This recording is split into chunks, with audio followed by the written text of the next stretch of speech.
John Charles. And still no one chants his name. No anthem, no statue, no stand where the crowd still sings. He played as a centre-back, then a centre-forward. And in both roles he wasn't just good. He was world-class. Not versatile, not useful, world-class. Twice. 2 positions, same dominance. He didn't change the game with noise, he changed it with balance, he changed it with silence. He scored nearly 100 goals in Italy, won league titles with Juventus, lifted a cup, and never got booked, not once. He didn't dive, didn't shout, didn't chase cameras, he just played. With power wrapped in control, with grace carried like a weapon. They called him Il Gigante Buono, the gentle giant, because when they kicked him he gave them space. And another goal. But football moved on, it remembered flash, it forgot steel, and when the noise got louder, John Charles didn't fade. We just stopped listening. Subscribe for the giants who didn't roar but left the ground shaking anyway. John Charles was born on December 27th, 1931. In Quimbola, Swansea, a town of cold mornings, brick chimneys, and goalposts made from jackets. He didn't grow up with crowds. He grew up with coal smoke and silence, with boots too big and dreams too quiet to name. His father worked on the railways, his mother raised 5, there was no promise in the air, just work, and the sound of football being played anywhere a ball could roll. And even then, he was different. Not loud, not flashy, just solid, balanced, like he was built by design, not by luck. At Manselton School, they put him in defense, centre half, and he moved like he'd done it forever. No panic, no lunges, just presence. Then someone pushed him forward, and he didn't blink. He scored like it was instinct, like the net owed him something. No celebration, no noise, just turned and walked back. By 14, he looked like a man. By 17, Leeds United gave him a contract and a one-way ticket north. No fanfare, no photos, just a quiet Welsh boy stepping into English football with the kind of calm you can't teach and the kind of strength you can't buy. John Charles joined Leeds United in 1948. 17 years old. Broad-shouldered, soft-spoken, hard to miss, harder to move. They saw a defender. What they got was something no formation could contain. At centre-half, he didn't fight fires. He stopped them from starting, clean, calm, unshaken. He played like he'd been here before, like the game followed his breath. Then an injury hit the front line. They pushed him forward, and football saw what it had never seen before. He held defenders like scaffolding. He scored like it was muscle memory. He didn't roar, didn't pose. He just turned and walked back. By the mid-50s, he was more than a player. He was Leeds' structure. 297 appearances, 157 goals, and in 1956 to 57, 38 goals in 40 league matches. Not flash, not force, just presence. He didn't fit a position, he broke it, then owned it. Both ends of the pitch. Same man, same dominance, still the blueprint, still unmatched, still the quiet revolution no one has ever repeated. In 1957, Juventus paid £65,000 to sign John Charles. A British record, and a gamble. Foreign players didn't thrive in Italy. They wilted, they left. The football was hard, the language harder, but Charles didn't need translation. He spoke in goals. 93 of them in 155 league matches. First season, 28 goals. Title secured. He didn't shout instructions, didn't throw arms at teammates. He led by standing still and letting defenders bounce off him. Over 5 seasons, he helped Juventus win 3 Serie A titles and 1 Coppa Italia. He even carried them into Europe, scoring in the 1959-60 European Cup run. Quietly. Always quietly. He wasn't just respected, he was adored. By fans, by teammates, by a country that rarely fell for outsiders. They called him Il Gigante Buono, the gentle giant. Because even in the most brutal league in Europe, he didn't kick back. Didn't retaliate, didn't need to. He was never sent off, never even booked. He didn't conquer Italy with aggression, he conquered it with grace, and with silence that no one could stop. In 1958, Wales reached the World Cup for the first time. And at the heart of it was John Charles, captain, target man, anchor, hope. He didn't shout, didn't rally crowds. He led the way. He played clean, steady, undeniable. Wales made it through the group, every match tight, every result earned, but then came the cost.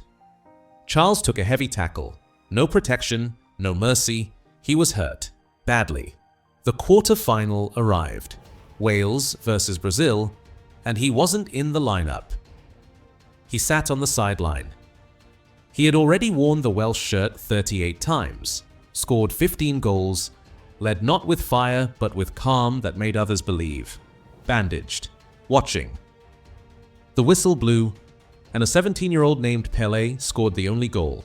Brazil won 1-0. History was written, but Wales was left with a question that never went away.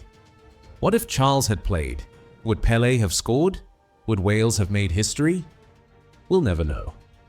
Because fate arrived before the match did. It was the only time he couldn't step in, the only moment he couldn't shape. And the only thing louder than that loss was how close they came with him off the pitch. In 1962, John Charles returned to Leeds United, 5 years after conquering Italy, 5 years after becoming a king in black and white. But time doesn't ask questions, it just moves. He wasn't slow, he wasn't finished, but the rhythm of English football had shifted without him. He wasn't built for the scramble, he was built for control. And now, control didn't win you matches. Speed did, noise did. He stayed a season, played, but didn't belong. Then came Roma. One more try in Italy. The magic didn't return, so he went home.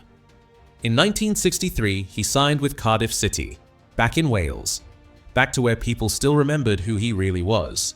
For 3 more seasons, he gave them everything. No spotlight, no interviews, just minutes. And silence. By 1966, his league career was over, but he kept playing, in non-league, for the love of it. No crowd, no camera, just boots. And a ball. Later, he coached, quietly, rarely quoted, often overlooked. He even took charge of Hereford United in the early 70s, still giving. Still building, still quiet. No farewell tour, no final roar. Just a slow, quiet walk off the pitch he once ruled like few ever have. You can count the goals, name the clubs, list the trophies, but none of it tells you what John Charles actually was, because he wasn't one player. He was 2, and both were elite. As a centre-half, he commanded, read danger like a second language, removed threats without ever raising his voice.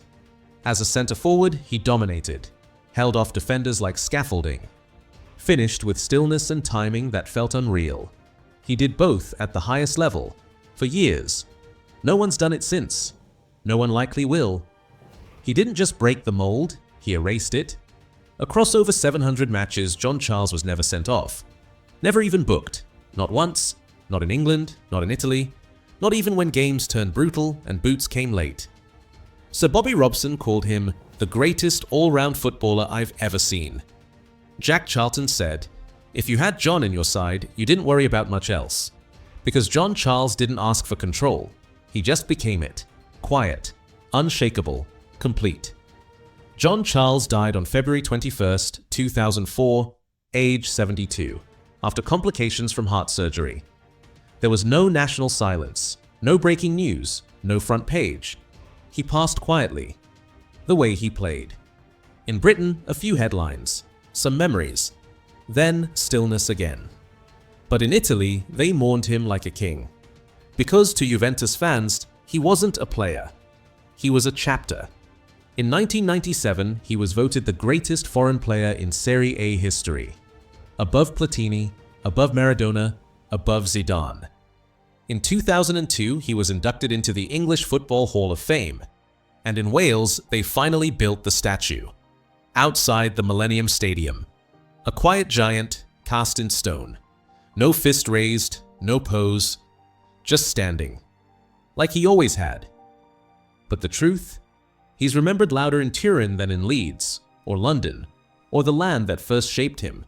Because the game he gave everything to gave him very little noise once he stopped playing.